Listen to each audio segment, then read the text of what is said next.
రోమాపత్రిక 12 మొదటి నుండి 5 వచనాలు.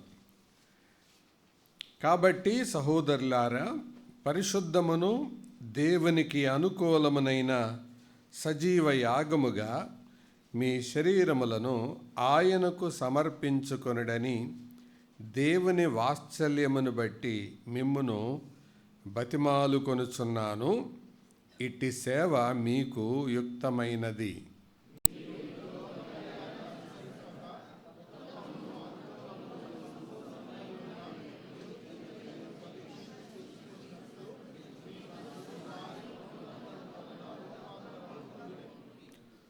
తన్ను తాను ఎంచుకొనతగిన దానికంటే ఎక్కువగా ఎంచుకొనక, దేవుడు ఒక్కొక్కనికి విభజించి ఇచ్చిన విశ్వాస పరిమాణ ప్రకారము తాను స్వస్థబుద్ధి గలవాడొగుటకై తగిన రీతిగా తన్ను ఎంచుకొనవలెనని నాకు అనుగ్రహింపబడిన కృపను బట్టి మీలోనున్న ప్రతి వానితోనూ చెప్పుచున్నాను. యవములన్నిటికీ ఒక్కటే పని ఎలాగ ఉండదో అలాగే అనేకులమైన మనము క్రీస్తులో ఒక్క శరీరముగా ఉండి ఒకరికొకరము ప్రత్యేకముగా అవయములమై ఉన్నాము. చదవబడిన ఈ లేఖనాన్ని దేవుడు మన వినికిడిలో దీవించినట్లు మరొకసారి చిన్న ప్రార్థన చేద్దాం. దయగల తండ్రి, ప్రభువా, పరిశుద్ధుడైన దేవా, మా కొరకు నీవు చేసిన కార్యాలు, ప్రస్తుతం నీవున్న ఉన్నత స్థితి, మాపై బాధ్యత మేము గుర్తెరిగి మిమ్మల్ని ఆరాధించగలిగాం. ఇంకనూ మిమ్మల్ని ఆరాధించుటలో ఉన్నతమైన స్థానంలోకి నడిపించండి. అలాగే మీ నామం పేరిట తీయబడిన కానుకలు మీ మహిమార్థమై సేవార్థమై వినియోగించండి. పాలు పంపులు పొందిన బిడ్డలకు దీవెనివ్వండి. అంతేకాదు, మేము పాట కూడా పాడుకున్నాం. మేమెవరమో, మా కులాలు వేరు, మా ప్రాంతాలు వేరు, మా పరిస్థితులు, మా నేపథ్యాలు వేరు, కానీ మీ రక్తం మమ్మల్ని కడిగింది, మీ నామం మమ్మల్ని ఒకటిగా చేసింది, మీ సంఘం ఈ రీతిగా మమ్మల్ని కలిపింది. వందనాలు ప్రభువా. మేమందరం మీ రాకడ కొరకై సిద్ధపడవలసిన బాధ్యత మాపై ఉండగా, ఆ రీతిగా సిద్ధపరిచే కార్యములో భాగంగా మీరు అనుగ్రహిస్తున్న వాక్య ప్రత్యక్షతలన్నిటిని బట్టి వందనాలు. మీ రాకడ కొరకై సిద్ధపడినట్లు మేము ఉన్న పనులు వదిలేసి చేయమనలేదు, కానీ మేము ఏ పని చేసినా ఎక్కడున్నా రాకడ స్పృహ కలిగి బ్రతకటానికి, అది విద్యార్థిగానా, ఉద్యోగస్తునిగానా, వ్యాపారిగానా, గృహిణిగానా, నాయకునిగానా, పనివానిగానా, ఉద్యోగస్తునిగానా, ఎలాగైనా ఆ రీతిగా ఉండునట్లు కృప పాలించమని, దూర ప్రాంతాల నుంచి ప్రయాణమై వాహనాలపై సమయానికంటే ముందుగానే వచ్చిన వారందరిని బట్టి వందనాలు. ప్రత్యేకంగా సమయానికి ముందుగా వచ్చి పరిచర్యలో, పనులలో పాలు పంపులు పొందుతున్న కుటుంబాలను బట్టి, బిడ్డలను బట్టి కృతజ్ఞతాస్తుతులు చెల్లిస్తూ, మా ముందున్న సమయం మాకు దీవెనకరంగా చేయమని యేసు ప్రభు దివ్య నామమున వినయంతో వేడుకుంటున్నాం తండ్రి. ఆమేన్. ఒక దేవుని సేవకుడు ఇలా చెప్పారు. ప్రస్తుతం క్రైస్తవ్యానికి 2 జబ్బులు పట్టుకున్నాయట. అదేంటంటే casual coming and careless listening. అంటే అలవాటుగా రావడం, అలక్ష్యంగా వినడం, అలాగొచ్చి ఊరికే మళ్ళా ఏ బాధ్యత లేకుండా వెళ్ళిపోవడం. ఈ 2 చాలా ప్రమాదకరమైనవి. అందుకనే మాటికి దేవుడు తన గ్రంథములో మెలకువగా ఉండుడి, జాగ్రత్తగా ఉండుడి అన్న మాటలు ఆయన చెప్పాడు, ఆయన ద్వారా కూడా చెప్పించాడు. సంబంధాల భాగంలో ఈరోజు నేను సంఘములో ఒకరితో ఒకరికి ఉండాల్సిన సంబంధం గురించి మీతో పంచుకోవాలని కోరుతున్నాను. The relationship with one another in the church, అది ఈరోజు మనం ధ్యానం చేయబోతున్నాం. సంఘములో ఒకరితో ఒకరికి ఉండాల్సిన సంబంధం, ఇది చాలా ప్రాముఖ్యమైనది. నేను మార్చి నెల 16వ తారీఖున సంఘములో సంబంధాల గురించి వాక్యం చెప్పాను. ఆ రోజు కాపర్లతో, పరిచారకులతో, పరిశుద్ధులతో ఎటువంటి సంబంధాలు కలిగి ఉండాలో, ఒకవేళ అది వినకపోతే ఉంటుంది కాబట్టి రికార్డులో వినండి. ఈరోజు వ్యక్తిగతంగా పరిశుద్ధుల మధ్య ఒకరితో ఒకరికి ఎలాంటి సంబంధాలు కలిగి ఉండాలో అనేది నేను కొంచెం వివరంగా మీ ముందు పెట్టాలని కోరుతున్నాను. ఒకరితో ఒకరికున్న సంబంధాలు చాలా ప్రధానమైనవి.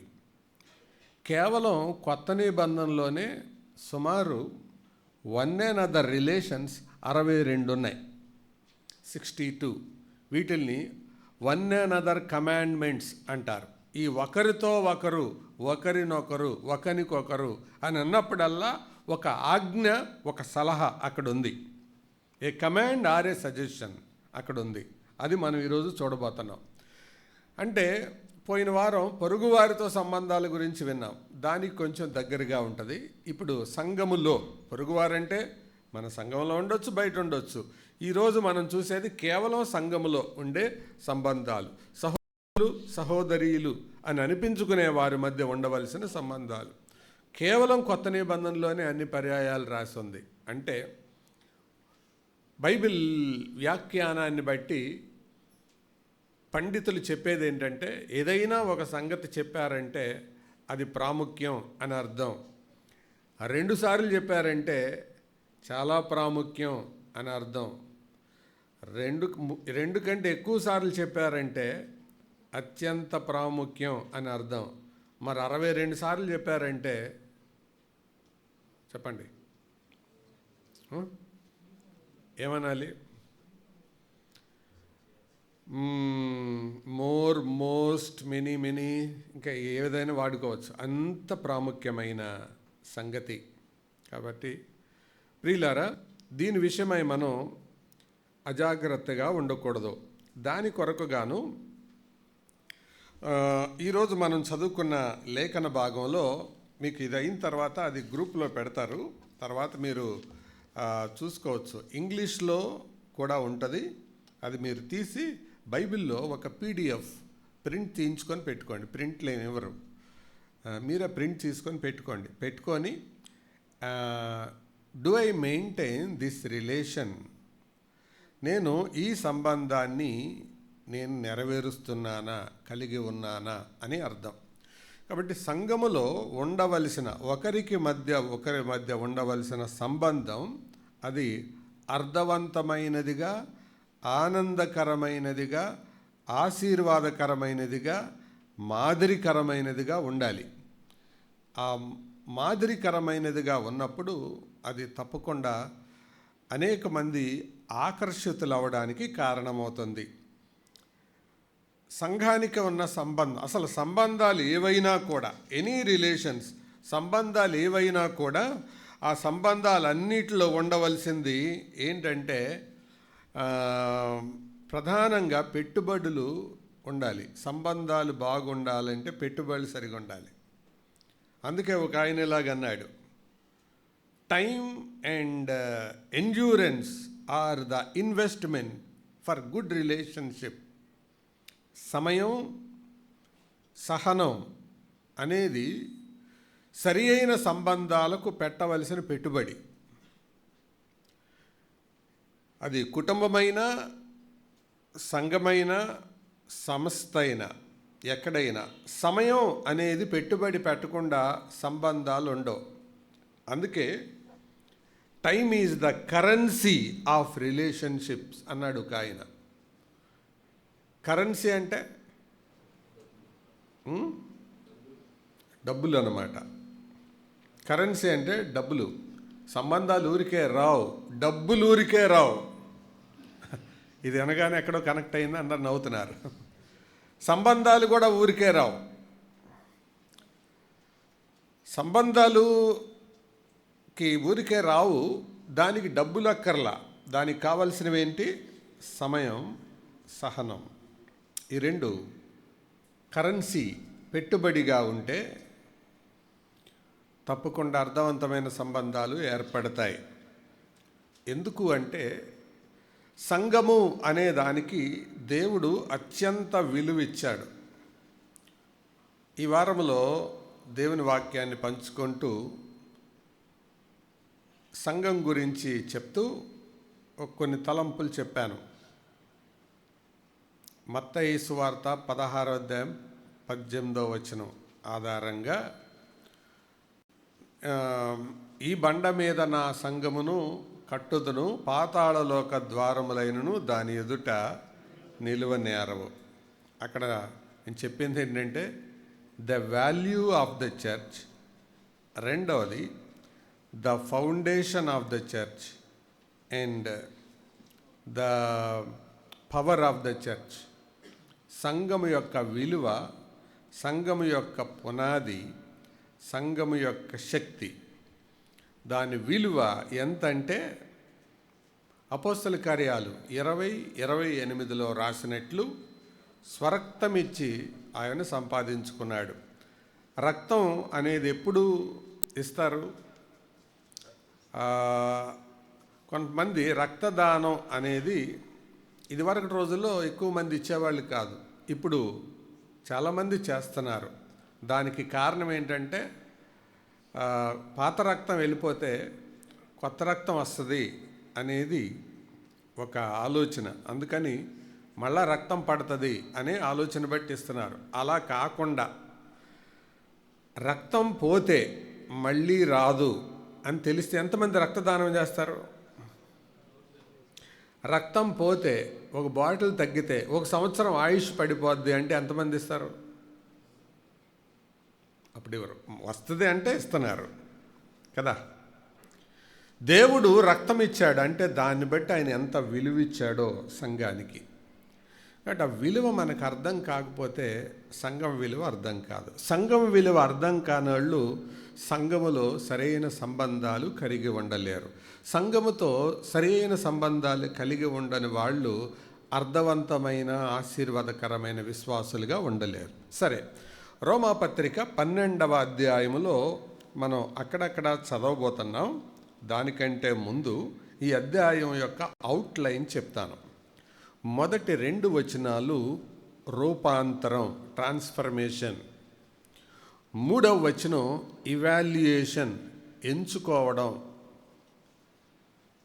4 నుండి 16 వచనాలు కోఆపరేషన్, సహకారం. 17 నుండి 21 వచనాలు ప్రతీకారం లేదా ప్రతీకారం చూపవలసిన చోట మనం చూపవలసిన సహనం. 4 మాటలు రోమాపత్రిక 12వ అధ్యాయానికి అవుట్లైన్. మొదటి మాట రూపాంతరం, 2వ మాట ఎంచుకోవడం, 3వ మాట సహకారం, 4వ మాట సహనం తో కూడిన ప్రతీకారం. అంటే ప్రతీకారం అంటే కోపంతో చేసేది కాదు, సహనంతో కూడిన ప్రతీకారం. ఇంకా దాన్ని కొంచెం వివరించి చెప్పాలంటే మొదటి 2 వచనాలు దేవుని పట్ల మన వైఖరిని తెలియచేస్తున్నాయి. 3వ వచనం మన పట్ల మన వైఖరి తెలియచేస్తుంది.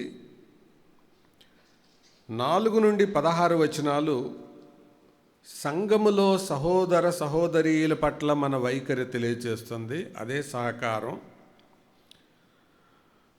17 నుండి 21 వచనాలు సమాజం పట్ల మన వైఖరి తెలియచేస్తుంది, బయట వాళ్ళ పట్ల. 4 వైఖరులు ఇందులో కనపడతాయి. మళ్ళీ చెప్పండి. మొదటిది దేవుని పట్ల వైఖరి, అది రూపాంతరం. రెండవది మన పట్ల మన వైఖరి, సరి అయిన రీతిగా మనల్ని మనం ఎంచుకోవడం. మూడవది సంఘం పట్ల మన వైఖరి, అది సహకరించి సమన్వయంతో పనిచేయడం. 4వది సమాజం పట్ల ప్రతీకారం అలాంటిది చూపే సమయాలు వచ్చినప్పుడు సహనంతో వ్యవహరించటం. ఇది 4 భాగాలు. ఈ 4 భాగాలు అపోస్తలుడైన పౌలు ప్రారంభించినప్పుడు 12వ అధ్యాయం 1వ వచనంలో ఏమన్నాడు? కాబట్టి సహోదరులారా అన్నాడు. కాబట్టి అనే పదం ఇంగ్లీష్లో దేర్ ఫోర్ అని ఉంటుంది. దేర్ ఫోర్ అని ఉంటే అర్థం ఏంటి? దానికి ముందు ఉన్నది అర్థమైతేనే దేర్ ఫోర్ అని అర్థమవుతుంది. దేర్ ఫోర్ అని ఎందుకు అన్నాడు అని అంటే, ఆయన 11వ అధ్యాయంలోనికి దేర్ ఫోర్ 11 అధ్యాయాల సారాంశాన్ని అది నీకు అర్థమైతే అప్పుడు దేర్ ఫోర్ అని అర్థం. కొంతమంది చదువు రాని వాళ్ళు దేర్ ఫోర్ అనేది ఒకటే గుర్తుపెట్టుకొని చివరికి ఆన్సర్ రాస్తారు, మధ్యలో మ్యాటరే ఉండదు. అట్లా కాదు. మొదటి 11 అధ్యాయాల సారాంశాన్ని తెలుసుకొని దేర్ ఫోర్ కాబట్టి సహోదరులారా అని చెబుతున్నాడు అన్నమాట. సో దేవుని పట్ల మన వైఖరి సరిగ్గా ఉంది అనేది ఎలా తెలుస్తుంది?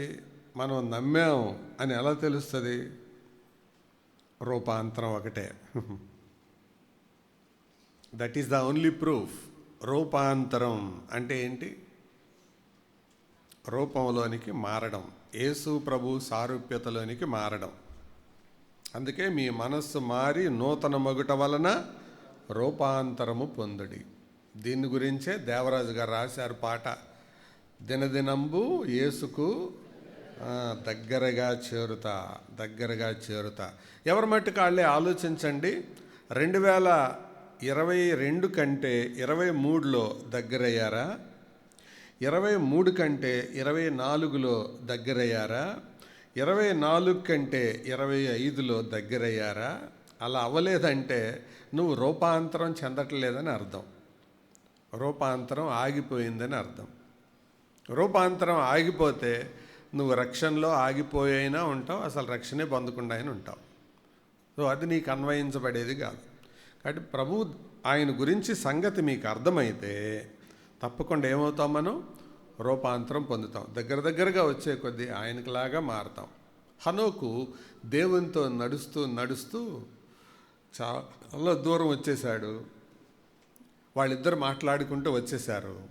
ఒక ఆయన దాన్ని డ్రమటైజ్ చేసి ఇలా చెప్పాడు, ఇటు చూస్తే ప్రభువా ఏంటి నేను చాలా దూరం వచ్చేసాను, ఇటు చూస్తే మీ ఇల్లు కనపడుతుంది, ఎక్కడో చూస్తే మా ఇల్లు కనపడుతుంది అని అంటే ప్రభు అన్నాడంట, ఇక మీ ఇంటికి ఏం వెళ్తాం లేరా, మా ఇంటికి దగ్గర ఉంది కదా అని తీసుకెళ్ళిపోయాడంట. అంటే దేవునికి దగ్గరగా ఉండడం అనేది మన ఆత్మీయ జీవితం ఎదుగుతుంది అనడానికి గుర్తు. ఇప్పుడు చెప్పండి, మీకు దేవునికి దగ్గరగా ఉన్నట్టు అనిపిస్తుందా?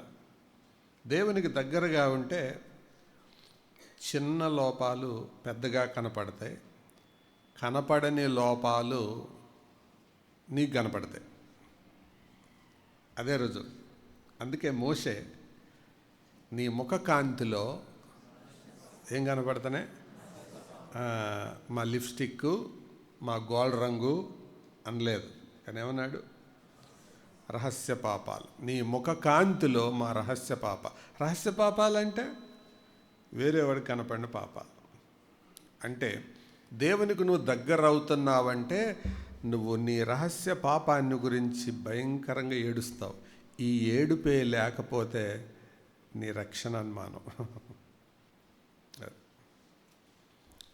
అది దినదినంబు యేసుకు దగ్గరగా చేరుతా అంటే అర్థం. అది మొదటి అనుభవం, రూపాంతరం. ఆ రూపాంతరం ఎప్పుడైతే మనసులో ఉంటుందో సరిగ్గా ఎంచుకుంటాం మనం. ఎంచుకోవటం అంటే రైట్ ఎస్టిమేషన్, రైట్ ఇవాల్యుయేషన్. కొంతమంది అందరికంటే తక్కువ ఎంచుకుంటారు, లేదా అందరికంటే ఎక్కువ ఎంచుకుంటారు. కొందరిని చూసారా, ఏ పనైనా అడగనివ్వండి, నాకేం చేతొచ్చండి, నా వల్ల కాదండి అంటారు. అంటే అండర్ ఎస్టిమేట్ చేసుకుంటారు. మరికొంతమందిని అడగండి, ప్రతిదానికి వాళ్ళే ముందు ఉంటారు. అది ఓవర్ ఎస్టిమేషన్. దాన్ని తనకు మించి అంచనా వేసుకునేదాన్ని సుపీరియారిటీ కాంప్లెక్స్ అంటారు. తనకంటే తక్కువ అంచనా వేసుకునేదాన్ని ఇన్ఫీరియారిటీ కాంప్లెక్స్ అంటారు. ఒకటి అధికులమన్న భావం, రెండవది ఆత్మన్యూనత భావం. ఈ రెండూ ప్రమాదమే. నిన్ను నీవు కరెక్ట్గా ఎంచుకోవాలి. నీ దగ్గర డబ్బులు ఎంత ఉన్నాయి అంటే, అబ్బాయి నా దగ్గర ఏముందండి, ఏమి లేవు అనడం తప్పు. అలాగే నీకు ఎంత కావాలో చెప్పు, ఏం కావాలన్నా ఇస్తా అంటే ఒక ₹1,00,00,000 అడిగారనుకో, ఇవ్వలేవు. ఎందుకు? ఏది కావాలన్నా ఇస్తా అని ఫోజ్ పెట్టకూడదు. అప్పుడు నా దగ్గర 2,000 ఉన్నాయండి అంతే. దట్ ఈజ్ రైట్ ఎస్టిమేట్, అంతే. అసలేమి లేదన్న తప్పే, చాలా ఉన్నట్టు ఫోజు కొట్టినా తప్పే. అలాగే ఆత్మీయ జీవితంలో కూడా నీ వరాలేంటి, నీ సామర్థ్యాలేంటి అనేది నీకు అర్థం అవ్వాలి. నీ పరిమితులు ఏంటి, అప్పుడే నువ్వు పరిమితుల్లో ఉండగలవు. నీకు తెలిసిందేంటి, నీకు తెలియందేంటి, అంతేగాని అన్నిట్లో తెలిసినట్టు ఏలు పెట్టకూడదు. అది చెప్పేది. సో రూపాంతరం అనేది జీవితంలోనికి వస్తే నిన్ను నువ్వు సరిగ్గా ఎంచుకుంటావు. సరిగ్గా ఎంచుకోవటం నీకు చేతనైతే వేరే వాళ్ళతో సహకారంగా ఉంటావు. అది 3వ భాగం. వేరే వాళ్ళతో సంఘంలో సహకారంగా ఉండడం నీకు చేతనైతే లోకంలో ఉన్న వారి పట్ల సహనంగా ఉంటావు. 4 మాటలు. Okay, right. సో ఇది మనసులో ఉంచుకొని మనం తర్వాత భాగానికి వెళ్దాం. ప్రియులారా, మనము ఒకరికొకరు అవయవములై ఉన్నాము. ఈ ఒకరితో ఒకరికున్న సంబంధాలన్నిటిని ఒక 4 భాగాలుగా విభజించడం జరిగింది. దీనికి కాను ఒకరితో ఒకరున్న సంబంధాల గురించి జాగ్రత్తగా వినండి. నేను స్టడీ చేసినంత వరకు, నేను ధ్యానించినంత వరకు ఈ ఒకరితో ఒకరుకున్న సంబంధాలు, సంఘములో ఉండవలసిన ఈ సంబంధాలు ఒక 4 భాగాలలో వివరించబడ్డట్టు నాకు అర్థమైంది. అందులో మొదటిది ఏంటంటే బాడీ లాంగ్వేజ్, అంటే శారీరక పరిభాష వాడారు.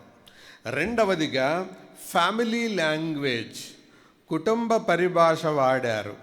మూడవదిగా మిలిటరీ లాంగ్వేజ్, సైన్యం యొక్క పరిభాష వాడారు. నాలుగవదిగా ఇన్స్టిట్యూషన్ లాంగ్వేజ్, ఒక వ్యవస్థ యొక్క పరిభాష వాడారు.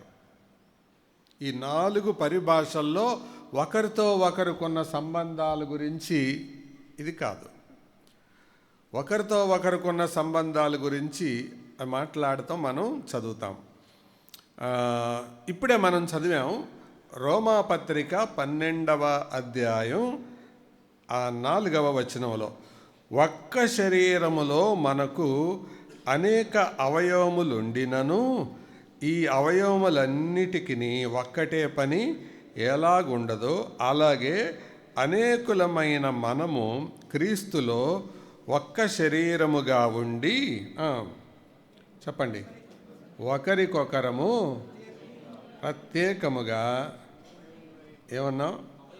అవయవములమై ఉన్నాం. మనం అవయవాల్లాగా ఉన్నాం. సో ఇప్పుడు ఇదే లాంగ్వేజ్ వాడినట్టు శరీర పరిభాష వాడాడు అన్నమాట. ఇక్కడ మనం అవయవాలు అంటే ఎలా ఉంటాయో మనందరం ఎరుగుదాం.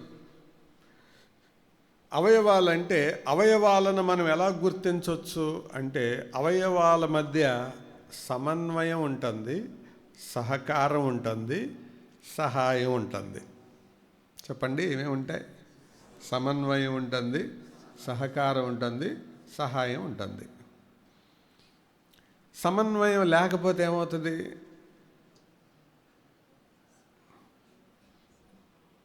నేను 16వ తారీఖు గూడూరు వెళ్తూ విజయవాడకి ట్రైన్ లేటుగా వచ్చింది. అయితే కావలి దాకా వెళ్ళింది, రైట్ టైంకి తీసుకెళ్ళాడు. ఇంకెళ్ళిపోతుంది కదా, ఎర్లీగా వెళ్ళిపోతుంది అనుకున్నాను. కావలిలో ఆపేశారు. అందరూ దిగి చూసాను, నేను కూడా దిగి చూశాను. ఏంటి సంగతి అంటే, ఒక ట్రైన్ కింద పడ్డాడు. కరెక్ట్గా తలకాయ వెళ్ళిపోయింది, ఈ కాళ్ళు బయట ఉన్నాయి. ఎలా పడ్డాడని చూస్తే అటు చూసుకుంటూ దాడుతున్నాడంట. పట్టాలు దాడుతున్నాడు, దాటడం అనేది బాగానే ఉంది, కాళ్ళు దాడుతున్నాయి. కానీ తలకాయకి కాళ్ళకి మధ్యలో ఏమి లేదు, సమన్వయం లేదు. మనసులో ఏముంది? దాటాలన్నప్పుడు మొత్తం బాడీ అంతా ఒకే దిక్కు ఉండాలి. కానీ జరిగిందేంటి అక్కడ? కళ్ళు, తల ఇంకో దిక్కు చూస్తుంది, చూస్తూ దాడుతున్నాడు, దాని కింద పడ్డాడు. అయిపోయింది, చాప్టర్ క్లోజ్. 30 గంట సేపు ఆపేశారు. గార్డు, డ్రైవర్ అందరు దిగి. సమన్వయం లేకపోతే సమస్యలే. అంటే శరీరం అవయవంలో మనం గుర్తించవలసింది సమన్వయం చాలా ప్రాముఖ్యమైనది. అందుకని శారీరక పరిభాషను వాడారు. శరీర పరిభాష అనేది ఆ వీడియో రెడీగా ఉందా? వీడియో ఒకసారి వీడియో పెట్టాలి. మన శరీరంలో ఎంత మంచి సిస్టమ్ని దేవుడు పెట్టాడో చూద్దాం, చూడండి. Ingest food, break food down so that nutrients can be absorbed, and eliminate what can't be digested. The endocrine system sends chemical messages throughout the body. This system is composed of glands that produce hormones that act as chemical messengers of the body. For example, adrenaline is a hormone that causes you to have a sudden burst of energy. The reproductive system is responsible for producing offspring. The lymphatic system includes organs and cells that filter lymph and blood and destroy foreign microorganisms. Lymph is the fluid that leaks out of the capillaries. This fluid circulates among the tissue cells and is collected by lymphatic vessels and returned to the veins. The nervous system sends electrical signals throughout your body. These signals may cause your arm to move or your heart to beat. This system is composed of two major divisions: the central nervous system, which is the brain and the spinal cord, and the peripheral nervous system, which consists of the nerves that branch out from the brain and the spinal cord. The circulatory system pumps blood throughout your body. It consists of your heart, veins that carry blood to the heart, arteries that carry blood away from the heart, and capillaries which connect the veins and the arteries. Thanks for watching, and remember, kindness multiplies kindness. Be kind. ప్రియులారా, దేవుడు శరీర వ్యవస్థను ఎంత అద్భుతంగా రూపించాడో ఆలోచించేవాడికి అర్థమవుతుంది. అందుకనే కీర్తన రాసేటప్పుడు దావీదు ఆ మాట అన్నాడు, నీవు నన్ను కలుగజేసిన విధమును చూడగా భయమును ఆశ్చర్యమును కలుగుచున్నాయి. ఒక రోజు మొత్తం మీద ఒక సగటు గుండె 1,00,000 సార్లు కొట్టుకుంటుందట. ఎన్నిసార్లు? సుమారుగా 1,00,000. కానీ మనకి ఎవరికైనా తెలుసా ఆ సంగతి? ఎవరికి తెలియదు. మనకి ఎప్పుడు తెలుస్తుంది అంటే అది ఎప్పుడైనా రిపేర్ వచ్చినప్పుడు తెలుస్తుంది, లేకపోతే ఆగిపోయినప్పుడు కూడా తెలుస్తుంది. ఆగిపోయిన తర్వాత వేరే వాడికి తెలుస్తుంది, మనకు తెలియదు. ఇక దాని పేరు ఏమంటారు? Heart attack. అంతేకాదు, మన యొక్క చర్మం జీవిత కాలంలో సుమారు 400 సార్లు మారుతుందట, మనకు తెలీదు. ఊడిపోయి రావడం శాస్త్రజ్ఞులు చెప్పింది, లెక్కబెట్టి చెప్పింది. మనకున్న మెదడులో ఎంత పెద్ద తెలివి కలిగినోడైనా వాడేది 20%. అప్పుడప్పుడు చదువు రాని వాళ్ళతో అంటారు కదా, బుర్ర వాడరా, మెదడు వాడరా అంటారు కదా. అది ఎంత వాడినా వాడేది ఎంత మనిషి? 20-80 అలాగుంటుంది. దేవుడు అలా పెట్టాడు. ఇంకా అది కూడా వాడితే ఎంత బాగుండో మరి. అంటే ఆ 80% వాడకపోవటానికి రీజన్ ఏంటంటే డిస్ట్రాక్షన్స్ అయి ఉండొచ్చు. డిస్ట్రాక్షన్స్ అంటే తెలుగులో దృష్టి మళ్ళించేవి. తర్వాత ఒక రోజు మొత్తం మీద నోరు 1 లీటర్ సెలైవ లాలాజలాన్ని ఉత్పత్తి చేస్తుందట. అది మన ఆహారంతో కలిసి లోపలికి వెళ్ళటానికి. దేవుడు మనకిచ్చిన కళ్ళు 576 మెగాపిక్సెల్ కెమెరా కంటే ఫాస్ట్. మామూలుగా ఇప్పుడు ఒక కెమెరా మొబైల్లో ఎంత ఉంటుందండి? ఎంత పిక్సెల్? 108 మెగాపిక్సెల్. ఓకే, అదే అంత క్లియర్గా ఉంటుందో ఆ కెమెరానే. కానీ కళ్ళు అంత పవర్ఫుల్గా దేవుడు పెట్టాడు. దీనికి మీరు ఏం పే చేశారు చెప్పండి దేవుడికి? మనం ఏం చేయలే. బై నేచర్ చెవులు ముక్కు చచ్చిపోయేదాకా పెరుగుతానుంటాయి. తర్వాత మన శరీరములో 100 ట్రిలియన్ బ్యాక్టీరియా ఉంటుంది. ట్రిలియన్ అంటే మిలియన్ కంటే బిలియన్ ఎక్కువ, బిలియన్ కంటే ట్రిలియన్ ఎక్కువ. ఎన్ని కోట్లు ట్రిలియన్ అంటే? ట్రిలియన్ అంటే 1 మిలియన్ అంటే 10 లక్షలు. అలాగే ట్రిలియన్ అంటే మరి ఎంతో. అంత పెద్దది, అంత పెద్ద మంచి బ్యాక్టీరియా. ఆ బ్యాక్టీరియా మనకు ఆరోగ్యకరమైన బ్యాక్టీరియా అంతా పాడైపోయింది కాదు. అంటే దేవుడు మన పట్ల ఎంత కృప చూపి ఇవన్నీ అవసరమని పెట్టాడు. ఇవన్నీ మనుషులు ఇప్పుడు కనుక్కుంటున్నారు. అంతకుముందు ఎవరికేం తెలియదు. అంతకుముందు ఒకటే సిస్టం: తినటం, పడుకోవడం, బయటికి వెళ్ళటం, 3 పనులు. కానీ అందులో ఇన్ని సిస్టంలు ఉన్నాయని 12 రకాల సిస్టమ్స్ పెట్టాడు. అందుకే శారీరక పరిభాష అంటే వాటి మధ్య సమన్వయం దేవుడు ఎంత చక్కగా ఏర్పాటు చేశాడో సోదరులారా, అర్థమవుతుందా? ప్రేమ అనేది వీటి మధ్యలో ఎందుకు అన్నాడంటే, ప్రేమించినప్పుడు ఒక మంచి రసాయనం, ప్రేమ భావంతో నిండినప్పుడు మంచి రసాయనం విడుదలవుతుందట. మనిషి నవ్వినప్పుడు చాలా కండరాలు పనిచేస్తాయంట. అందుకే అంటారు, నవ్వడం భోగం, నవ్వకపోవడం రోగం. కొంతమంది ఎంత సీరియస్గా ఉంటే అంత భక్తి అని అనుకుంటారు. నవ్వడం భోగం, నవ్వకపోవడం రోగం. అంటే నవ్వడం వల్ల చాలా కండరాలు పనిచేస్తుంటాయి. ఏదో ఒకసారి నవ్వండి చూద్దాం.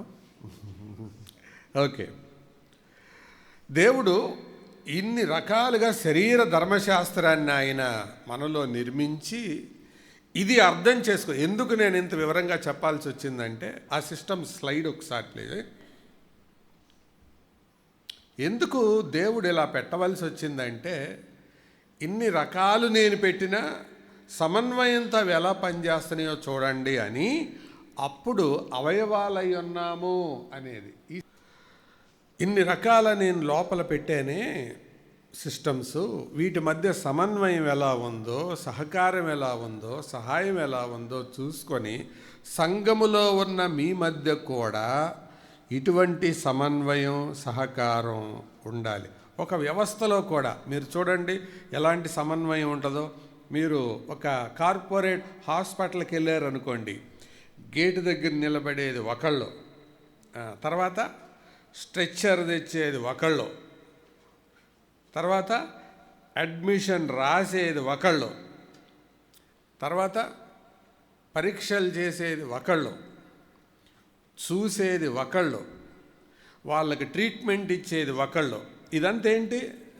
సమన్వయం. అన్నీ ఒకళ్ళే చేయరు, ఎవరి పని వాళ్ళే. కానీ ఎక్కడ డిలే కాకూడదు, ఎక్కడ గందరగోళం ఉండకూడదు.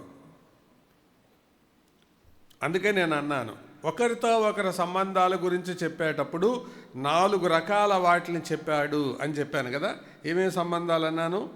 ఏ పరిభాష వాడాడు?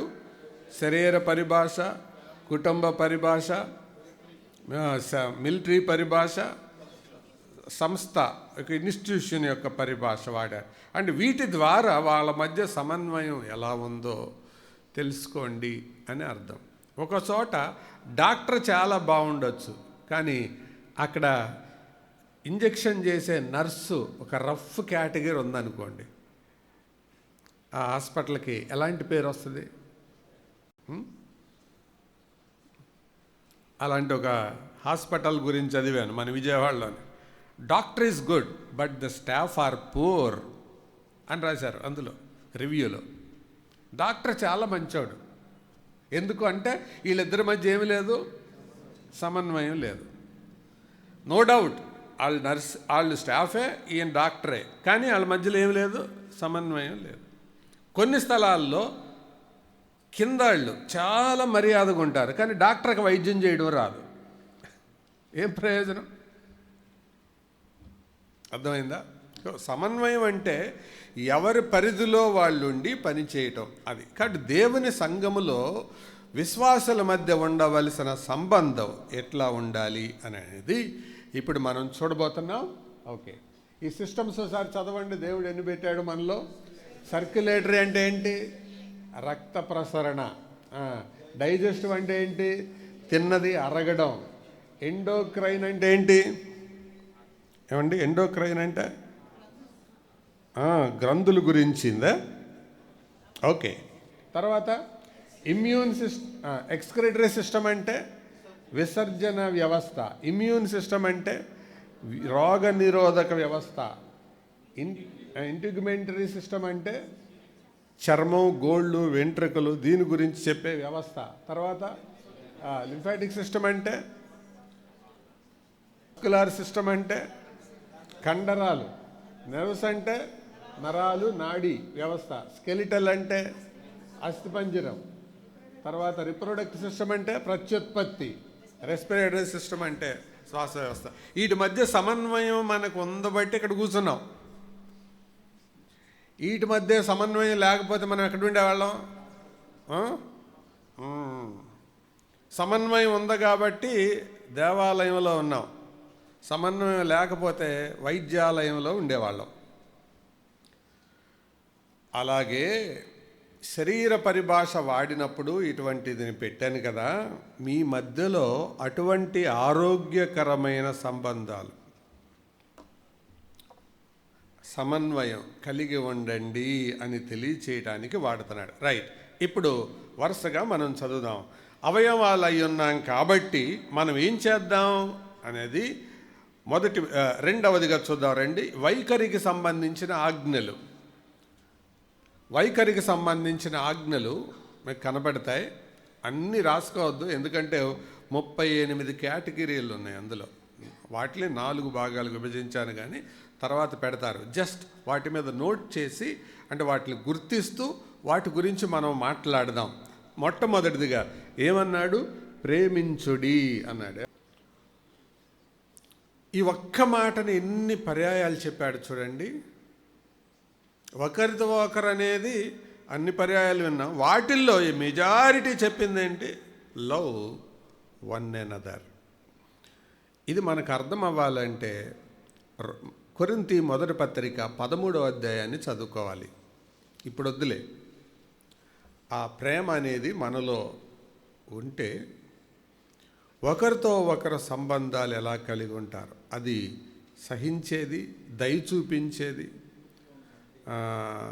అది అతిశయించనిది, అమర్యాదగా నడవనిది, డంబంగా ప్రవర్తింపనిది, చాలా లక్షణాలు ఉన్నాయి. కాబట్టి సంబంధాల్లో మొదటి స్థానం దేంది? ప్రేమ, లవ్, ప్రేమ. ప్రియులారా, ఈ ప్రేమే గనక లేకపోతే సంఘం అనేది ఒక క్లబ్ లాగా ఉండిపోద్ది. క్లబ్కి మధ్య సంబంధాలు ఏమి ఉండవు, పక్క పక్కన కూర్చుంటారు అంతే. ఇంటికిను సినిమా హాల్కి తేడా ఏంటి? ఇంట్లోనూ పక్కపక్కనే ఉంటారు, సినిమా హాల్లోనూ పక్కపక్కనే ఉంటారు.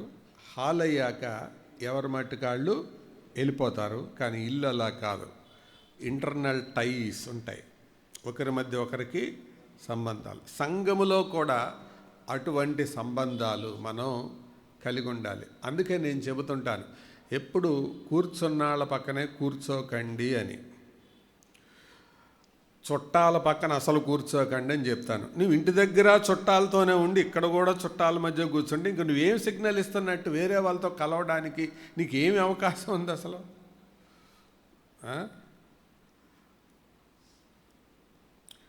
ఒకరినొకరు ప్రేమించుడి అంటే అదే అర్థం. అందుకు మనం ఆదివారం వచ్చేటప్పుడే వేరే వాళ్ళు కొత్త వ్యక్తి పక్కన నేను కూర్చోవాలి అనేది ఒక డిసైడ్ చేసుకొని రావాలి మనం. వచ్చిన ప్రతిసారి ఒకరికి ఆ సహవాసం మనం ఇచ్చేలాగా రావాలి. నెక్స్ట్ తర్వాత ప్రేమించడం తర్వాత ఏముంది? అనురాగం గలవారై గొప్పగా ఎంచుకోండి అనేది ఇక్కడ 3వ వచనంలో ఎంచుకోండి అని వచ్చింది, 10వ వచనంలో కూడా ఎంచుకోండి అని వచ్చింది. 3వ వచనంలో వచ్చిందా ఎంచుకోమని? తగిన రీతిగా తన్ను ఎంచుకొనవలెను. తర్వాత ఒకరినొకడు గొప్పగా ఎంచుకొనుడి అంటే దాని అర్థం ఏంటి? గొప్పగా ఎంచుకొనుడి అంటే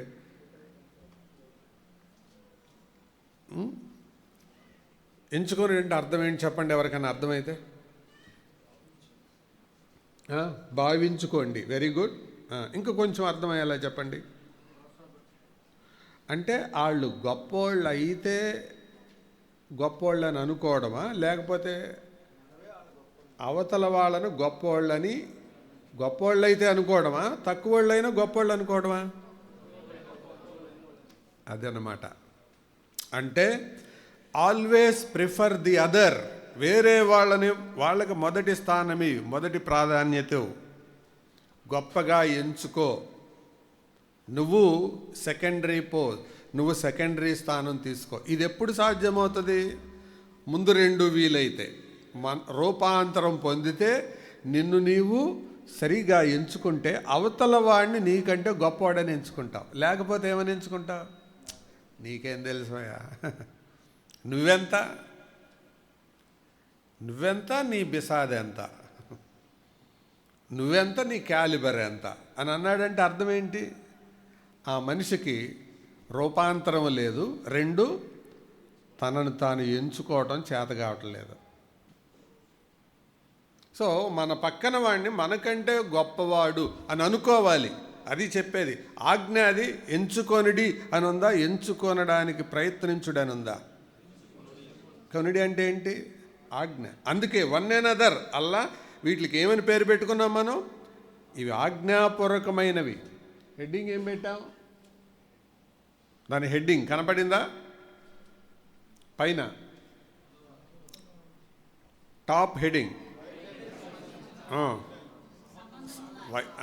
ఆ పైన హెడ్డింగ్ సంఘములో ఒకరితో ఒకరికి సంబంధమున్న ఏంటో ఆజ్ఞల సలహాల. ఆజ్ఞలకి సలహాలకి తేడా ఏంటి? సలహా అయితే you can do, you cannot do, చేయొచ్చు చేయకపోవచ్చు. మరి సలహా అంటే అది, ఆజ్ఞ అంటే మరి ఆజ్ఞ అదైతే మరి ఆజ్ఞాతిక్రమం ఏంటి? అది విశ్వాసులు చేసే పాపాలు ఇవి.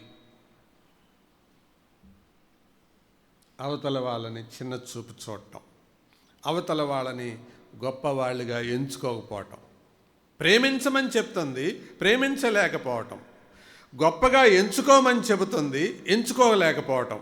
తర్వాత ఒకరి ఎడల ఒకరు కరుణా హృదయులై ఉండండి అంటే అవతల వాళ్ళు చూసినప్పుడు ఏం కలగాలి? కరుణ, జాలి. తర్వాత మాట చదవండి మీరు, 5వది ఏకముగా పరామర్శించుకొనిలాగా. అంటే పరామర్శించుకోండి అని అర్థం. పరామర్శ అంటే ఆపదలో ఉన్నప్పుడు, అవసరంలో ఉన్నప్పుడు, అనారోగ్యంలో ఉన్నప్పుడు చేసేదేంటి? పరామర్శ. పరవిమర్శ కాదు, పరామర్శ. తర్వాతదేంటి? ఒకరినొకడు సహించుచు, తర్వాత క్షమించుడి. తర్వాత 8వది కనపడుతుందా మీకు? ఇవి నెగటివ్ అన్నమాట. అది మీరు నోట్ చేసుకోండి. ఇలా ఉండకూడదు అని. కరుచుకోవడం అంటే అది ఎవరి భాష? కుక్కల భాష. కరుచుకోవడం అంటే కుక్కలు కరుస్తాయి, విషం ఎక్కిస్తాయి. ఒకరి మీద ఒకరు. కుక్కల పని ఏంటి? అరవడం, కరవడం, అరచుట, కరుచుట. ఏ ఇంట్లో అరచుట, కరుచుట ఉంటుందో ఏ సంఘములో అరచుట కరుచుట ఉంటుందో వాళ్ళు ఆ పై రెండిట్లో ఫెయిల్ అయినట్లు లెక్క. రూపాంతరం వాళ్ళల్లో లేదు, వాళ్ళని వెంచుకోవడం చేత కాలేదు. ఇవి ఆజ్ఞలు, మీరు అది చేసుకొని నాశనం అయిపోతారేమో అంటున్నాడు. ఇవి వైఖరికి సంబంధించిన ఆజ్ఞలు. తర్వాత చూడండి, నైతికపరమైన ఆజ్ఞలు అంటే నీతికి సంబంధించినవి. 9వది, దీన మనస్కులై ఉండండి. అంటే మన యొక్క నైతికతలో ఏముండాలి? దీన మనస్సు అంటే అర్థం ఏంటి? తగ్గింపు లక్షణం. దీన మనస్సు, ధీమా మనస్సు కాదు, దీన మనస్సు. తర్వాత క్షేమాభివృద్ధి కలగజేయటం, ఎడిఫై. ఆ తర్వాత మేలైన దానిని యోచించడం, అంటే అవతల వ్యక్తికి నా ద్వారా ఏదైనా ఒక మేలు జరగాలి. నేను ఈ విషయాలన్నీ వివరించి చెప్పడం లేదు, జస్ట్ వీఆర్ గోయింగ్ త్రూ. ఇప్పుడు మీకు ఒక చిన్న పరీక్ష పెడతాను, దీనంతటికి మార్కులు వేసుకోండి. ఈ 38కి ఎన్ని వస్తాయో చివరిలో మీరే వేసుకోండి.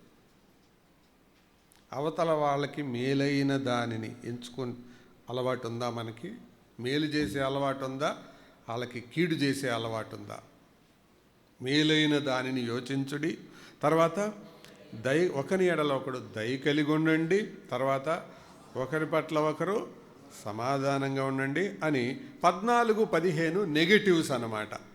నెగిటివ్స్ అంటే ఉండకూడనివి. ఏముంది అది? వివాదం రేపొద్దు. వివాదం రేపొద్దు అంటే వాళ్ళ మధ్యలో వాళ్ళకి కోపం వచ్చేలాగా ప్రవర్తించొద్దు, వివాదం రేపొద్దు. తర్వాత అసూయ పడొద్దు. అసూయ అంటే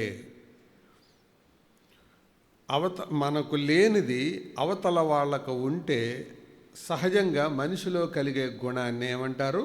అసూయ. మనకి ఏదైతే లేదో అవతల వాళ్ళకి ఏదైతే ఉందో అది అవతల వ్యక్తికి చూసినప్పుడు మనలో కలిగేదాన్నే అసూయ అంటారు. కాబట్టి దాన్ని అసూయ పడొద్దు. అసూయ, దానికి సామెతల గ్రంథంలో ఆయన పెట్టిన పేరేంటి? మత్సరము. మత్సరము ఎముకలకు కుళ్ళు. మత్సరం అంటే అదే అసూయ. అసూయ అనేది నీకే హాని మనకే హాని కలిగించే పాపాలు కొన్ని ఉన్నాయి. వాటిల్లో జారత్వం ఒకటి, అసూయ ఒకటి, ఇంకా చాలా ఉన్నాయి. ఆ రెండు నేరుగా మనిషి హాని చేస్తాయి. ఫార్నికేషన్ అండ్ జెలసీ ఆ మనిషికే నష్టం కలుగజేస్తాయి.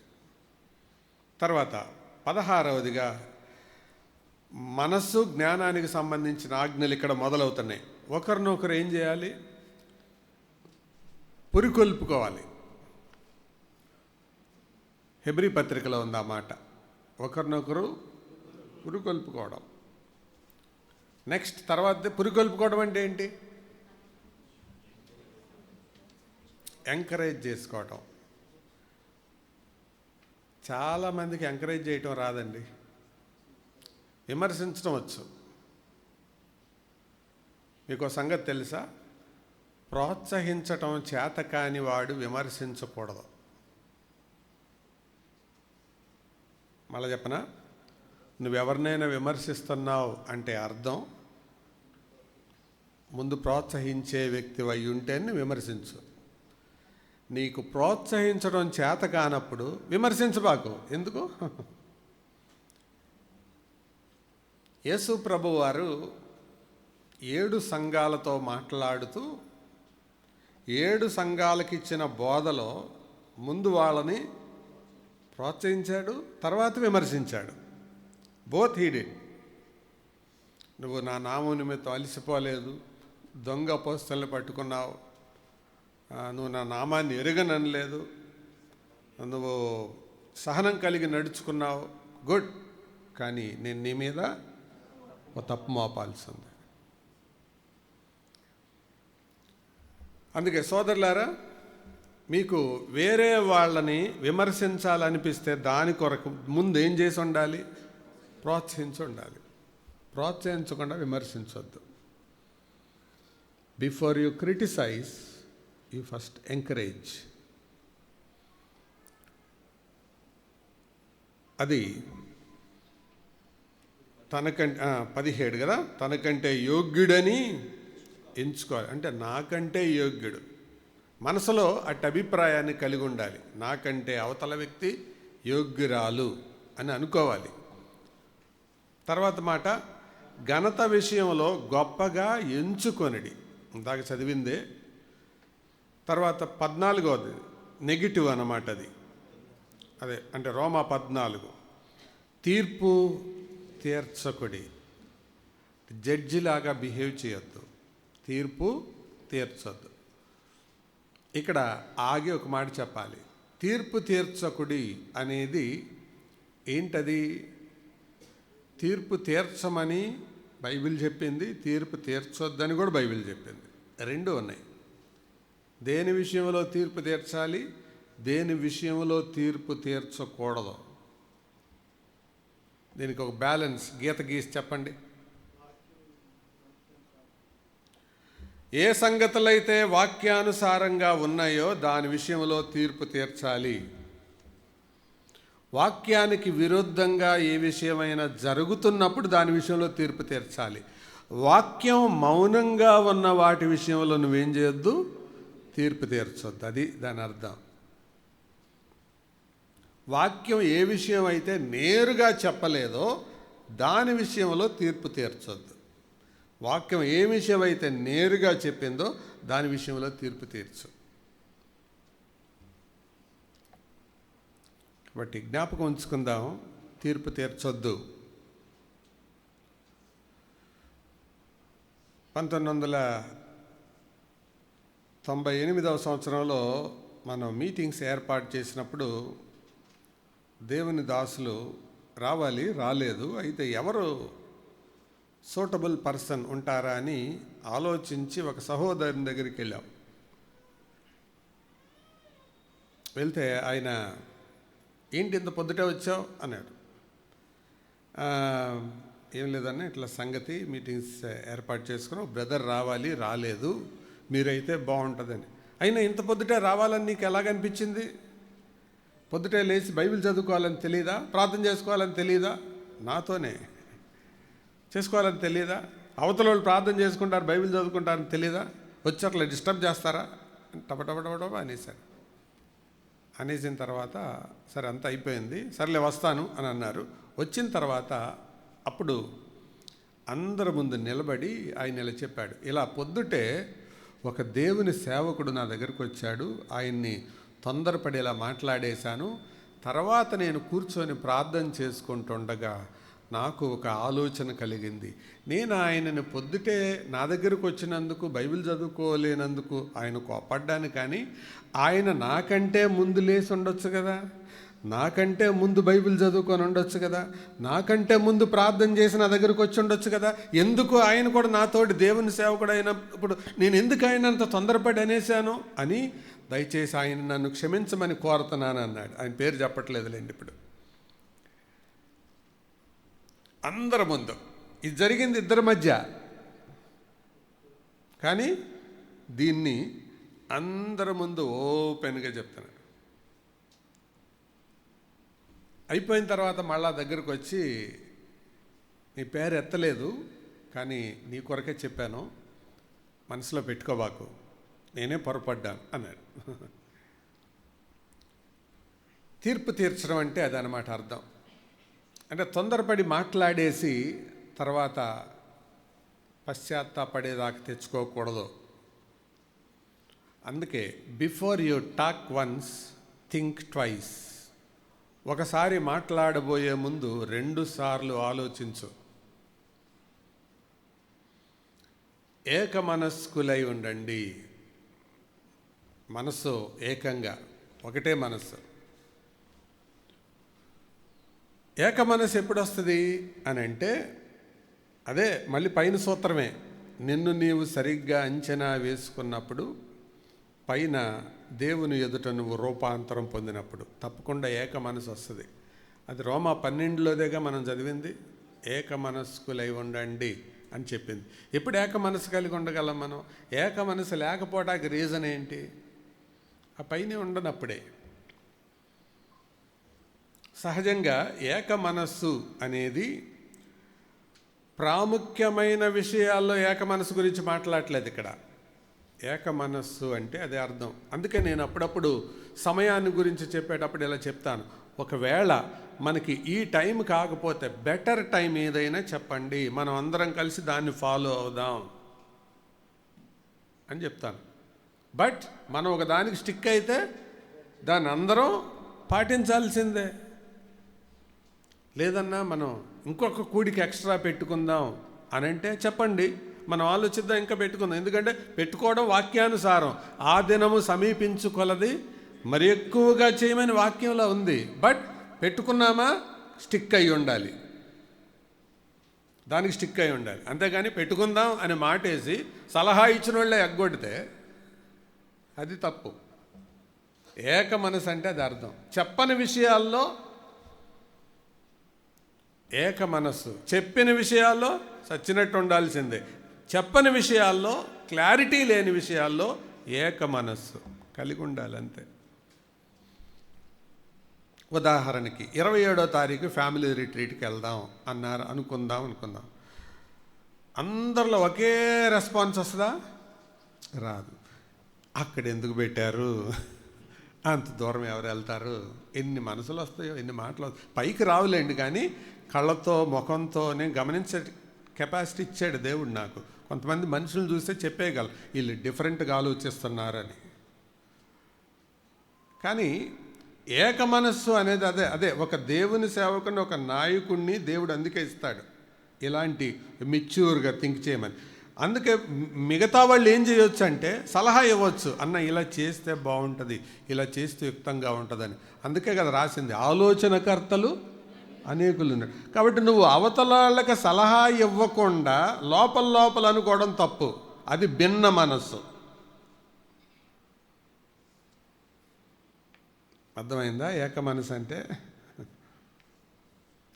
నువ్వేమీ మాట్లాడకుండా నీ ఆలోచన నీ లోపలే పెట్టుకొని నువ్వు వేరే రకంగా ఆలోచిస్తున్నావంటే that's you are thinking against to the word of God. యుక్తమైంది ఉన్నప్పుడు తెలియదు, అందరం పాటిద్దాం. అది ఏక మనస్సు. సో ఇవి జ్ఞానానికి సంబంధించి. తర్వాత సంభాషణ సంబంధిత ఆజ్ఞలు చూడండి. దీంట్లో మొదటిది ఏముంది? వందనములు చెప్పుకోండి. ఇది కూడా ఎన్నిసార్లు వచ్చిందో లెక్క పెట్టి చెప్పండి.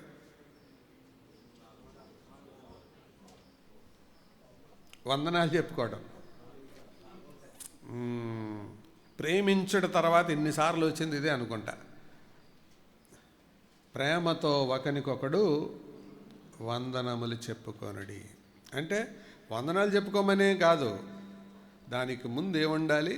ప్రేమ ఉండాలి. అంటే క్యాజువల్గా ఏంటి వందనాలు వందనాలు వందనాలు అనుకోవడం కాదు, దాని వెనకాల ఏముండాలి? ప్రేమ. There should be a lot of love behind it. ప్రేమతో ఒకరికొకడు వందనములు చెప్పుకోండి. ఇది సంభాషణతో, అంటే మాటల్లో ఎలాగుండాలో. తర్వాత నెక్స్ట్ హెచ్చరించుచు అంటే ఎగ్జాట్.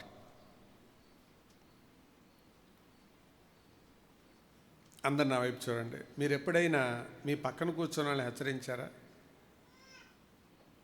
నిద్రపోయే వాళ్ళని కానీ,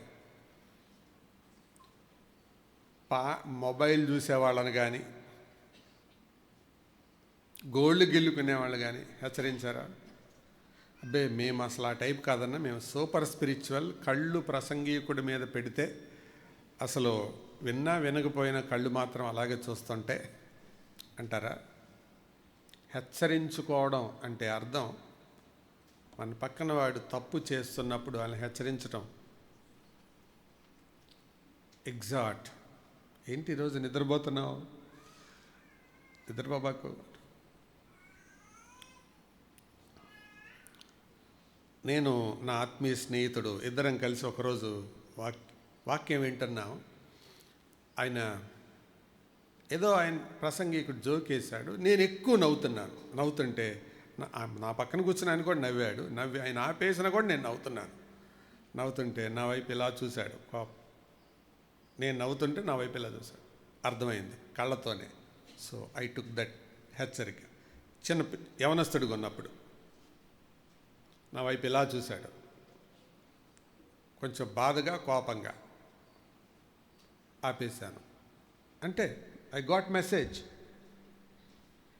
హెచ్చరించుడు అంటే అది అర్థం. తప్పు చేసేటప్పుడు, తప్పుగా ప్రవర్తించేటప్పుడు కళ్ళతో హెచ్చరించవచ్చు, నోటితో హెచ్చరించాలి. కొంతమంది హెచ్చరించరు, కానీ లోపల అనుకుంటారు. అది తప్పు. సంభాషణ. తర్వాత అంటే 23 బోధించడం, బుద్ధి చెప్పడం. అవి కూడా ఉన్నాయి అందులో. మాటల ద్వారా చేయాల్సిన పని బోధించాలి. అంటే ఒక వ్యక్తి దగ్గర కూర్చొని వాక్యం తీసుకొని మాట్లాడాలి. ఒకరికొకడు బోధించచ్చు. ఈ సంఘంలో బోధించడం కాదు, సంఘములో బోధించటం అనేది. అందుకే బోధించే స్థాయిలు చెప్పాను. బోధకుల గురించి చెప్పినప్పుడు ఈ మాట చెప్పినట్టు నాకు జ్ఞాపకం ఉంది. బోధకుని యొక్క స్టేజెస్ ఏంటంటే, మొదటిగా తనకు తాను బోధించుకోవాలి. సెకండ్ స్టేజ్ ఏంటంటే కుటుంబానికి బోధించాలి. థర్డ్ స్టేజ్ ఏంటంటే పక్కన వాళ్ళకి బోధించాలి. 4వ స్టేజ్లో వేదిక మీదకి రావాలి. మళ్ళీ చెప్పండి. నీకు నువ్వే బోధించుకోవాలి, నాకు నేనే బోధించుకోవాలి. సెకండ్ స్టేజ్ నా కుటుంబానికి బోధించాలి. తర్వాత స్టేజ్ పక్క వాళ్ళకి బోధించాలి. ఆ నెక్స్ట్ స్టేజ్ అప్పుడు బహిరంగంగా రావాలి. ఒకరినొకడు బోధించడం గురించి మాట్లాడుతుంది ఇక్కడ. తర్వాత బుద్ధి చెప్పొచ్చు అనేది. ఒకరికొకడు బుద్ధి చెప్పొచ్చు. ఆ మాట నాకు చాలా బాగా నచ్చిందండి. ఒకరొకరు కూర్చొని బుద్ధి చెప్పుకున్నారనుకోండి, అది ఎట్లా ఉండదో చెప్తాను. ఒకరికొకరు అని ఉందా, ఒకడు అవతలోడికి అని ఉందా? ఒకరికొకరు అంటే అర్థం ఏంటి? ఆయన నీకు చెప్పాలి, నువ్వు ఆయనకి చెప్పాలి. అందుకే మీరు చూసారా, ఎవరితో అయినా ఏంటి నువ్వు నిద్రపోతున్నావు అని అడిగామనుకో, వాళ్ళు అంటారు కరెక్ట్ నిద్ర వచ్చింది. అవును, 2 వారాల క్రితం నువ్వు కూడా నిద్రపోయావు కదా. ఇప్పుడు ఇదేంటిది? ఒకరికొకడు, అదనమాట అర్థం. అప్పుడు ఏమవుతుంది? నేను నిద్రపోయాను, మరి అప్పుడు ఎందుకు చెప్పలేదు అంటే నువ్వు అని భయం వేసి చెప్పలేదు. నేనేమన్నా రాక్షసినా, మీద పడి పీకుతానా? ఒకరినొకడు బోధించచ్చు. ఈ అలవాటు ఉందా అండి? ఇది ఆజ్ఞ, సలహా? ఆజ్ఞ. ఇప్పుడు నియామక కోటాలకు ఆబ్సెంట్ అయ్యే వాళ్ళకి ఎవరు చెప్పాలి?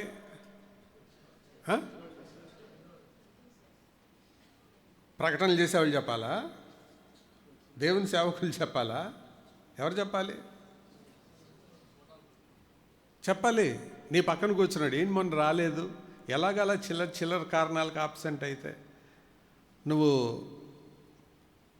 ఏ కారణమైతే చెబుతున్నావు అది దేవుడి ముందు వ్యాలిడ్ అవుద్దా? ఇదే బోధించడం ఒకరికొకడు. ఆది సంఘం అభివృద్ధి అవ్వడానికి కారణం ప్రసంగాలు తక్కువ, ఒకరికొకరు బోధించుకోవడం ఎక్కువ. దీని పేరే సహవాసం అన్నారు. సహవాసం అంటే అర్థం ఏంటి? ఒక స్థలంలో ఉండడం, ఒక చోట ఉండడం. సహవాసం. అపోస్తలుల బోధ యందును సహవాసమందును. మనం తినే సమయం 1/2 గంట, అరిగే సమయం 3 గంటలు, కొన్ని పర్యాయాలు 4 గంటలు, మాంసం లాంటివి అయితే 8 గంటలు. కాబట్టి మనం అంత గ్యాప్ ఇవ్వమనుకోండి, అంత గ్యాప్. ఇవ్వం. అంత టైం అరగడానికి పట్టుకుంటుంది. బోధ అంతసేపు విన్న తర్వాత ఈ ప్రాక్టికల్స్ అంతసేపు ఉండాలి. ఒకరికొకరు బోధించుకోవడం. మళ్ళీ చెప్తున్నాను, ఇవి సంబంధాలు సరిగ్గా ఉండాలంటే పెట్టుబడి ఏంటి? సమయం, సహనం. ఇది లేకపోతే నువ్వు చేయలేవు. తర్వాత ఆదరించుకొనుడి, తర్వాత ప్రోత్సహించుకొనుడి. ఆల్రెడీ వచ్చింది ఆదరించుకోవడం, ప్రోత్సహించుకోవడం. దుఃఖంలో ఉన్నప్పుడు, బాధలో ఉన్నప్పుడు ఆదరించడం, ప్రోత్సహించడం ఒకరికొకరు. తర్వాత నెక్స్ట్ బుద్ధి చెప్పుకోవడం. అది పైన వచ్చింది. సో తర్వాత కింద అబద్ధం. ఇవన్నీ నెగటివ్స్. 26, 27, 28. అబద్ధమాడుకడి, ఒకరికొకరు అబద్ధం ఆడకూడదు. తర్వాతది సనగకుడి. సనగడం అంటే అబద్ధానికి సనుక్కి తేడా ఏంటో తెలుసా? అవతలోడితో నేరుగా చెప్పేది అబద్ధం. సనగడం అంటే అవతలోడికి వినపడకుండా ఈ పక్కోడితో చెప్పేది సనుగు. వాళ్ళకి వినపడకుండా. సనుగు అనే దానికి ఒక డెఫినేషన్ చెప్పనా? నువ్వు ఎవరి గురించి అయితే మాట్లాడుతున్నావో ఆ వ్యక్తికి వినపడకుండా మాట్లాడడం, దానిని ఏమంటారు? సనుగు. నువ్వు ఎవరి గురించి మాట్లాడుతున్నావో వాళ్ళకి వినపడకుండా మాట్లాడతాం. ఇలా సనగొచ్చా? ఎవరి మీదన్నా సనిగారా? ఎవరిదైనా లోపం ఉంటే, అందుకే సోదరులారా, ఇక నేను చాలా జాగ్రత్తగా సోదరీలు గారు మీ అందరికీ నేను జ్ఞాపకం చేస్తున్నాను. యెహోవా నిస్సీలో ఎవరూ కూడా ఇద్దరు కూర్చున్నప్పుడు మూడో వ్యక్తి గురించి మాట్లాడొద్దు. అలా మాట్లాడారంటే సంఘానికి హానికరమైన వ్యక్తులు మీరే అవుతారు. స్త్రీలైనా పురుషులైనా మీరు చేయవలసిన పని ఏంటంటే, ఇలా నేను ఆయన చూశాను, హెచ్చరిద్దాం అనుకుంటున్నాను, నేను మాట్లాడాను, వంగటల్లి ఇద్దరం కలిసి మాట్లాడదాం అని అనుకునే లెక్క అయితేనే మాట్లాడాలి. అంతేగాని లేని వాళ్ళ గురించి నువ్వు పేరెత్తి మాట్లాడకూడదు. దాని పేరే ఏంటి? సనుగు. ఈ అలవాట్లు చాలామందికి ఉంటాయి. సనగటం ఎక్కువగా స్త్రీలకు ఉంటాయి సనుగులు. ఆ ఆది సంఘంలో కూడా స్త్రీల మధ్యలోనే పుట్టాయి. సనగటం అనేది ప్రమాదం. అది ఎంత భయంకరమైన పాపమో తెలుసా? సనుగొకడి వారు సనిగి సంహారకుని వలన, అంటే మనిషి చావగొట్టేటంత పాపం అది. సనగొద్దు. అందుకే ఏదన్నా తప్పు ఉందా నేరుగా అతనితో మాట్లాడు. నెక్స్ట్, విరోధంగా మాట్లాడొద్దు. ఒకనికి విరోధంగా మాట్లాడదు. నెక్స్ట్, పాపములు ఎవరితో? ఒకనితో ఒకడు. ఎంతమంది ప్రాక్టీస్ చేస్తారండి ఇది? పాపాలు పక్కనోడిది ఎప్పుడైనా ఒప్పుకుని, పాపాలు దేవుని ముందు ఒప్పుకునే పాపాలు ఉంటాయి, మనుషుల ముందు ఒప్పుకునే పాపాలు కూడా ఉంటాయి, ఒకరితో ఒకరు ఒప్పుకునే పాపాలు ఉంటాయి. ఒక ఆవిడ వచ్చి, అమ్మా కృపమ్మ గారు నన్ను క్షమించమ్మా. ఎందుకమ్మా? అదే పెళ్ళికి వచ్చారు కదా అంటే, అది వచ్చాను కానీ ఎన్ని మాటలు అనుకున్నాను తెలుసా? ఏంటి ఇంత బంగారం లాంటి కుర్రాడికి నల్ల అమ్మాయిని తెచ్చి కట్టబెట్టింది అని. ఆవిడ అనుకున్నది ఎవరికి తెలుసు? ఎవరికి తెలియదు. కానీ ఓపెన్గా అడుగుతుంది, నన్ను క్షమించమ్మా. సరే అమ్మా, నువ్వు పైకి అనుకున్నావు, చాలామంది లోపల అనుకొని అన్నం కూడా తినకుండా వెళ్ళిపోయారు. ఎప్పుడైనా వేరే సహోదరుని గురించి నీవు మనసులో అనుకున్న దాన్ని వెళ్ళి ఒప్పుకున్నావా?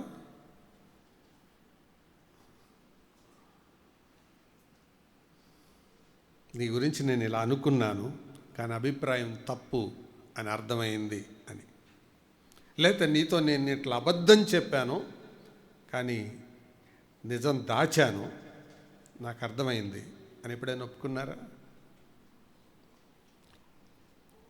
ఇది వన్ అనదర్ రిలేషన్. మాటల్లో చాలా మాటలు మాట్లాడతాం, వేరే వాళ్ళ గురించి మాట్లాడతాం. తర్వాత ఏంటి? ఒకరి కొరకొకరు ప్రార్థించుడి. ఇది చేస్తాం అనుకోండి తరచుగా. 29వ చాలా కష్టం, 30వ చాలా తేలిక. ఎందుకంటే నోటితో కనుక చేసేది ఈజీగా అయిపోద్ది. ఓకే, నెక్స్ట్ దాని తర్వాత ఏంటి? సామాజిక పరమైన ఆజ్ఞలు ఏమేమి ఉన్నాయి అందులో? చేర్చుకోవడం, ఒకరినొకరు చేర్చుకోవడం, ఒకరి కొరకొకరు కనిపెట్టి ఉండడం, ఒకరికొకరు ఆతిథ్యం ఇవ్వడం. ఆతిథ్యం ఇవ్వడం అంటే చెప్పక్కర్లేదు. మీరు ఎప్పుడైనా ఆతిథ్యం కొన్ని స్థాయిల్లో ఉంటుంది. 1 దేవుని సేవకులకి ఇవ్వడం, 2 విధవరాండ్లకి ఇవ్వడం, 3 సంఘానికి ఇవ్వడం, 4 దూరంగా ఉండే తల్లిదండ్రులకు దూరంగా ఉండే పిల్లలకి ఇవ్వడం, 5 ఒకరికొకరు ఆతిథ్యం ఇచ్చుకోవడం. ఆతిథ్యం చాలా అంతరాలను తొలగిస్తుంది. Hospitality avoids so many hurdles. అందుకని ఆతిథ్యం అనేది అలవాటు చేసుకోండి. ఆతిథ్యం వలన జరిగే లాభం ఏంటో తెలుసా? చాలా అపార్థాలు తొలగిపోతాయి, అంతరాలు తొలగిపోతాయి. కొంతమంది సహోదరులు వాళ్ళ ఇంట్లో, సహోదరీలు వాళ్ళ ఇంట్లో ఆతిథ్యం ఇవ్వడానికి ఎంత తొందరపడతారో, కానీ కొంతమంది ఎంత వెనకదీస్తారో. ఆతిథ్యం చేయ మరువకుడి అని మరొక సందర్భంలో రాశాడు హెబ్రీ పత్రికలో. ఆతిథ్యం, మీరు ఆతిథ్యం ఇచ్చి ఎంతకాలం అయిందండి? అసలు మొదలుపెట్టారా? ఒకరికొకరు ఆతిథ్యం చేయండి, ఆజ్ఞది. తర్వాత ఒకరి భారములను ఒకరు భరించండి, ఒకరి కొరకొకరు దాసులై ఉండండి. ఒకరి కొరకొకరు దాసులై ఉండండి, సేవించండి అని అర్థం. ఇవన్నీ బైబిల్లోవే. తర్వాత ఒకరి పాదాలు ఒకళ్ళు కడగండి అంటే యేసుప్రభు ఆ మాట చాలా స్పెసిఫిక్గా చెప్పాడు. అంటే దాని అర్థం కాళ్ళు కడగమనే కాదు, అవసరమైతే కాళ్ళ దాకా దిగిపోండి, కాళ్ళు పట్టుకునేంతగా దిగిపోండి. ఇవి ఎప్పుడు సాధ్యం? పై సాధ్యమైతేనే. కాళ్ళు కడగటం ఈజీయా? కాళ్ళు ఎరగొట్టడం ఈజీయా? ఒకరికొకరు లోబడి ఉండుడి. లోబడి ఉండుడి అన్న పదం ఇంగ్లీష్లో సబ్మిట్ అని ఉంది. సబ్మిట్ అనేది ఏ టర్మ్? Military term. లోబడి ఉండండి. తర్వాత ఒకరినొకరు ఎడబాయికండి. ఇది అఫ్కోర్స్ ఫ్యామిలీ యాంగిల్లో అపోజిట్ అయిన పౌలు కొరింథీ 1:7 రాశాడు. ఇప్పుడు చెప్పండి, ఈ 38కి మనం మార్కులు వేసుకున్నాం అని అనుకోండి, మనకి ఎన్ని వచ్చి ఉంటాయండి? ఎవరి కాళ్ళే వేసుకోండి. సగానికంటే తక్కువ వస్తే మనం బిలో యావరేజ్ అని అర్థం, సగానికంటే ఎక్కువ వస్తే అబవ్ యావరేజ్ అని అర్థం. అన్నీ వస్తే మనం ఉత్తమమైన విశ్వాసి అని అర్థం. సో సంఘములో ఇటువంటి సంబంధాలు కలిగి ఉన్నప్పుడు సమస్యలు వస్తాయా? చెప్పండి. రావు. వచ్చినా నిలబడతాయా? నిలబడవు. అందుకే చెప్పాడు, సంఘములో ఇలా నడుచుకోండి. ఎందుకు? మీరెవరు? అవయవాలు. అవయవాలకి అలంకారానికి తేడా ఏంటి? అలంకారం సమయాన్ని బట్టి మారిపోతుంది, అవయవం మారదు. పోయిన వారం నేను ఒక చొక్కా వేసుకున్నాను, ఇప్పుడు ఒక చొక్కా వేసుకున్నాను, అది అలంకారం, మారింది.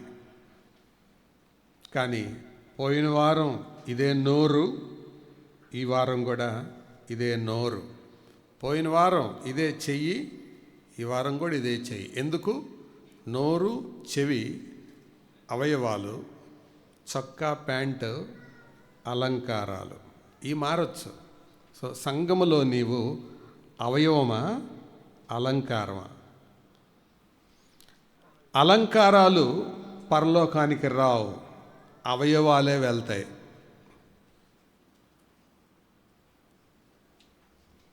సో సంఘములో ఒకరితో ఒకరికున్న సంబంధాలు సరిగ్గా లేకపోతే మనం దేవుని యొక్క వాత్సల్యతను అర్థం చేసుకొని రూపాంతరం చెందని వ్యక్తులమై ఉంటాం. మన గురించి మనం సరైన అంచనా వేసుకోలేని వారమై ఉంటాం. అప్పుడే ఒకరితో ఒకరి సంబంధాలు సరిగ్గా ఉంచుకోలేం. మంచిది. ఈరోజు మనం విన్న ఈ సంగతులు సలహాల, ఆజ్ఞలు. మరి ఆజ్ఞాతిక్రమం ఏంటి? పాపం. మరి ఆజ్ఞలు పాటించడానికి ఇచ్చారా, లేకపోతే కంటదా పెడదాకి ఇచ్చారా? పాటించడానికి. ఇవి పాత నిబంధనలోవా, కొత్త నిబంధనలోవా?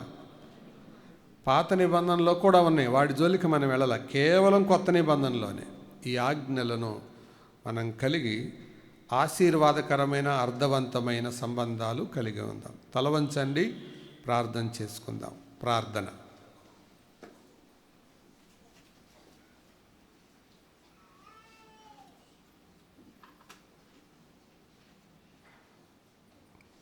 ఈ ఉదయం మనం విన్న ఈ వాక్య భాగం విషయాలు, వివరాలు ఎక్కువ ఉన్నా ఇది ఆచరణాత్మకమైనది. ఎన్ని పర్యాయాలు వాక్యంలో ప్రభు రాయించాడంటే ఇది చాలా ప్రాముఖ్యం.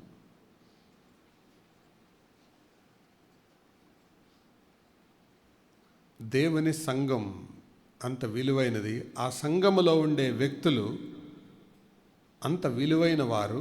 ఆ విలువైన వ్యక్తుల మధ్య ఉండవలసిన సంబంధాలు ఎంత బాగా ఉండాలో ఈ ఆజ్ఞల ఆధారంగా నేర్చుకున్నాం.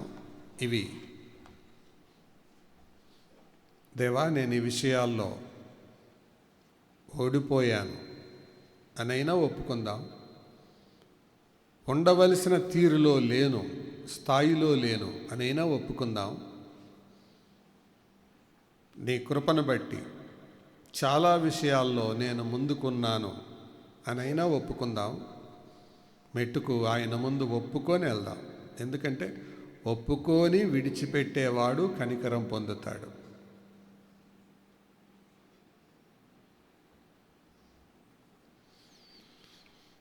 దయగల పరిశుద్ధుడైన తండ్రి, మీరు ఇచ్చిన వర్తమానాన్ని బట్టి వందనాలు. సంఘములో ఒకరితో ఒకరికి ఉండవలసిన సంబంధాలు చాలా పర్యాయాలు వాటిని ఓవర్లుక్ చేసి, వాటిని అధిగమించి కొనసాగిన విషయాలు మాకు జ్ఞాపకం వస్తూ ఉన్నాయి. మమ్మల్ని క్షమించండి. ఈ లోకములో ఉండగా నీవు కనబరిచిన మాదిరి, నీ వాక్య సేవకుల ద్వారా నీవు రాయించిన విషయాలు ఆజ్ఞాపూర్వకంగా మా ఎదుటకు రాగా మేము చదువుకున్నాం, పఠించాం. ఈ మాటలు మా అందరి వినికిడిలో భద్రపరచమని తిరిగి వెళ్తుండగా మీ సన్నిధి మాతో ఉంచండి. దూరం ప్రాంతాలకు వెళ్తున్న బిడ్డలకు మీ తోడిచ్చి నడిపించండి. అనారోగ్యంలో, ఆపదల్లో, ఇరుకుల్లో, సమస్యల్లో ఉన్న బిడ్డలను ఆదరించండి. ఈ కడవరి దినాల్లో మీ రాకడకు సూచనలు మేము చూస్తూ ఉండగా మీ రాకడ కొరకు మమ్మల్ని ఆయత్తపరచమని యేసు ప్రభు దివ్య నామమున వినయంతో వేడుకుంటున్నాము తండ్రి. ఆమేన్. తండ్రి అయిన దేవుని ప్రేమ, మన ప్రభువు రక్షకుడు క్రీస్తు యేసు కృప, పరిశుద్ధాత్మని సన్నిధి, సహవాసం, సమాధానం సదా మనతో ఉండి ఆయన రాకడ పర్యంతం మనలను అర్థవంతమైన ఆశీర్వాదకరమైన సంఘ సంబంధములు కలిగి ఒకరితో ఒకరు సహవాస సంబంధాలు కలిగి నడుచుకున్నట్లు సహాయం చేసి నడిపించునుగాక.